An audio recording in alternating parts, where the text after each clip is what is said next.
1 Januari sampai dengan tanggal 10 Februari dimulai pada tanggal 21 yaitu untuk partai Cawapres nomor urut 1, kemudian tanggal 22 untuk partai.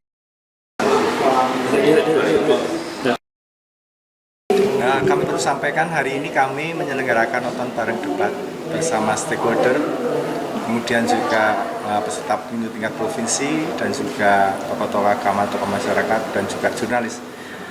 Maksud kami adalah bahwa di hari ini di debat keempat dengan 6 segmen, tidak-tidaknya kami menunjukkan fasilitasi kami KPU Provinsi Jawa Tengah untuk dapat mensosialisasikan metode kampanye terkait dengan debat cawapres untuk debat keempat. Gitu.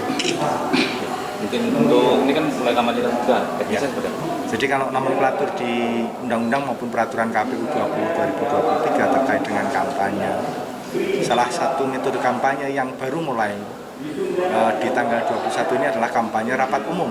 Mungkin kalau disebut terbuka boleh lah, tetapi nomenklaturnya adalah kampanye rapat umum yang mungkin populer di masyarakat. Nah, untuk di Jawa Tengah, kami telah menerbitkan keputusan KPU Provinsi Jawa Tengah untuk mengatur jadwalnya. Jadi jadwal secara detail di keputusan kami, di keputusan nomor 20 dan 21 untuk mengatur kampanye tingkat provinsi, baik itu untuk parpol yang mengajukan calon ke DPD provinsi maupun untuk DPD kami atur. Diikuti juga dengan keputusan KPU kabupaten kota masing-masing. Prinsipnya adalah bahwa jadwal itu kita secara nasional ikut dengan KPU RI secara hierarkis yang dibagi dengan 3 zona.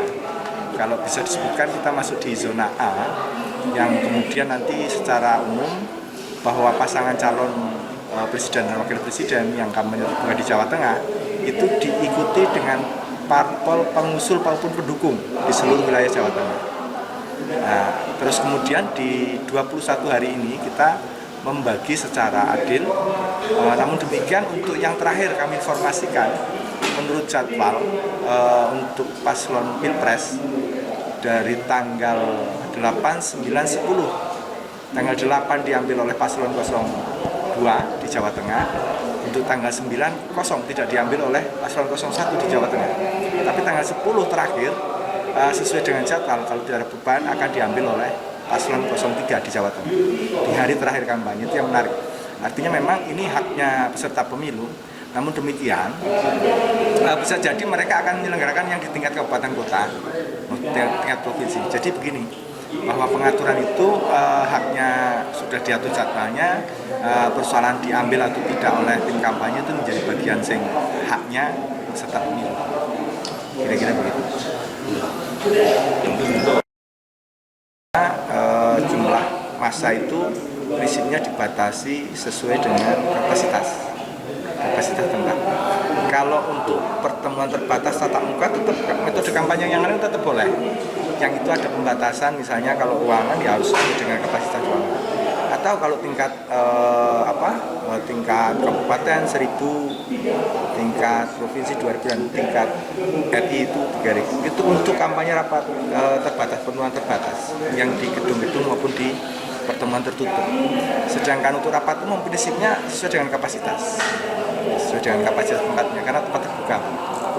Jadi sepanjang mendapatkan izin dari kepolisian. Kan ada juga pengawas belum juga kan kemarin.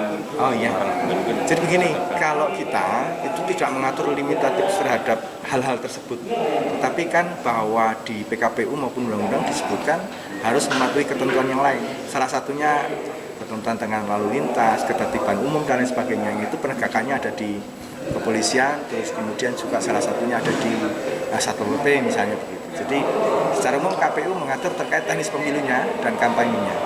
Kalau terkait dengan ketertiban umum dan sebagainya kita harus tunduk terhadap itu juga. Termasuk tadi disebutkan terkait knalpot buron misalnya begitu. Kami mendukung penuh upaya dari kepolisian penegakan hukum terhadap ketentuan undang-undang lalu lintas misalnya begitu.